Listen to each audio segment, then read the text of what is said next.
So we've just got back from a big group walk at Delamere, and I thought I would take this opportunity to do a little video about what I like to call teenage twattery.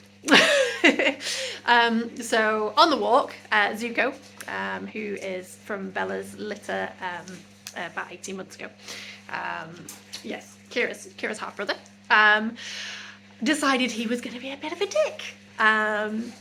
They're at that age at the moment where their teenage hormones kicking in and they're just generally being awkward when they want to be, shall we say. And Zuko had decided that he was having lots and lots of fun, stopping halfway through, like walking along, and then dragging his mummy back to the other end of the group of dogs to say hello to everybody, and then pulling all the way back to the front and repeating the process over and over again. And this obviously was making walking very difficult. And he was just being a bit of a menace about it. And Rachel tried to get him to behave, but he was just being pretty stubborn. Now the thing with wolf dogs is, as we've said many times, they are stupidly smart, especially your children, Bella. Yes, because you are a clever boo.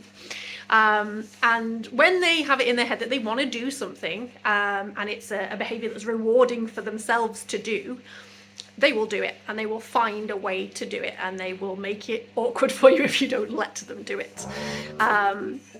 Now, the problem with this as well is, obviously, as they get bigger, they're very strong, and they will sort of brute force their way through things. You kind of have to out willpower them, as it were. So what we ended up having to do with Zuko is I took him from Rachel. We put his head collar on because he was walking in a collar and a harness. So he had a harness and his head collar and collar on. And we had him attached on two leads, well, double-ended lead, one bit to his collar, and head collar, and one bit to his harness. And I took his lead and I walked him. I swapped, and Rachel walked Bella and Kira for me. And Zuko proceeded to carry on trying to do the same behaviour. So initially he would stop and he would pull backwards, and he would pull backwards and backwards and backwards, and I wouldn't let him do that. So then he tried to chew the lead from his harness, which I then also wouldn't let him do. Then he proceeded to try and back out of his harness, which he did eventually successfully do, but he was still attached with his head collar and his collar. So he was kind of quite annoyed that his escape plan hadn't worked to continue doing his very frustrating behaviour of pulling backwards and forwards along the group. The reason we didn't want to let him keep doing this, not only is it not practical when you're trying to go for a walk for you to keep having to stop and go backwards and forwards all the time, but also the two teenage boys, so there was him and Shadow on the walk, were being a bit grumpy with each other, and obviously we were trying to make them have a nice relaxed walk together, so giving them space, and him, Zuko stopping and starting was causing, that to be more difficult. And it just, makes it frustrating for everybody because he's stopping and then half the group's stopping because they're stuck behind him and all this kind of stuff as well. So once he'd backed his way out of his harness and realised he was still attached on his head collar, he then proceeded to try and do all of the things to take his head collar off, which involved stopping, which involved putting his paw over the lead to try and tuck it off of his nose, trying to do his crocodile roll so he could roll it over the top of his head and pull it over his ears. All of these things I've experienced before with the with the wolfies when they're trying to get their own way with doing things, and you just have to not put up with the nonsense, basically.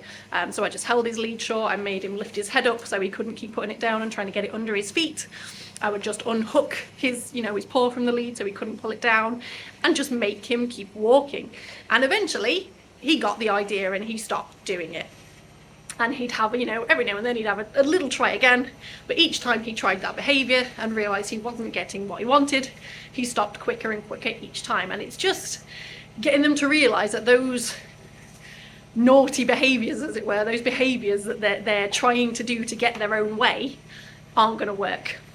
Because if you give in to them or you let them do it, they will continue to do that behaviour and it will become more and more problematic.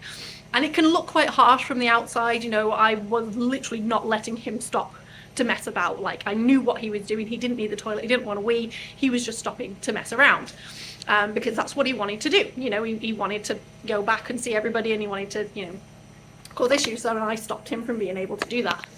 When I would lift his head up, using the lead to stop him getting his paw, and pulling it off of his nose and things like that. And you kind of have to be very firm with them, because they are smart and they will figure out all of these ways to get what they want to do, and you have to not let them. And it's just a bit of tough love, as it were, because at the end of the day, it's for their benefit in the long term. The more you can have nice walks, the more they can walk safely and not get themselves into all these, troublesome situations and causing themselves mischief and backing out of harnesses and all this kind of stuff. The more they can actually enjoy, their walks and exploring and all this kind of stuff.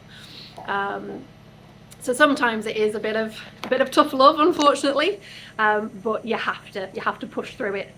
And you have to make them, realise that they're not going to get away with those kinds of behaviours, because it's not safe, and it's not how they should be acting either. And the sooner you nip it in the bud, the easier it is in the long term. The longer the behaviours go on, the harder it gets to get them to stop. So firm but fair is the way I like to put it. You're not beating them, you're not hitting them. It's nothing, nothing like that. I don't, condone that kind of behaviour with them at all, and it certainly isn't going to help them to learn anything. But it's just making them realise that the inventive ways they try to get their own way aren't going to work, and it's just sticking with it. So don't be disheartened if you have, a teenager that is being a bit of a teenage twat. They all do it at different times for different reasons in varying degrees, but it's just a case of getting through it with them. So yeah, so that I just thought I'd wrap around with that whilst we got home, since we just had a nice big 3-hour gallivant with them. And by the end of the walk, Zuko was walking beautifully for me and really, really nicely. And then I passed him back to his mummy Rachel, and then he was the same with her. He had a couple of little tries of being silly again, and she just did what I'd showed her, by stopping him from doing it. And very quickly again, he clocked on that behaviour wasn't gonna wash anymore. And then he walked really nicely, and we all got to enjoy the rest of the walk. So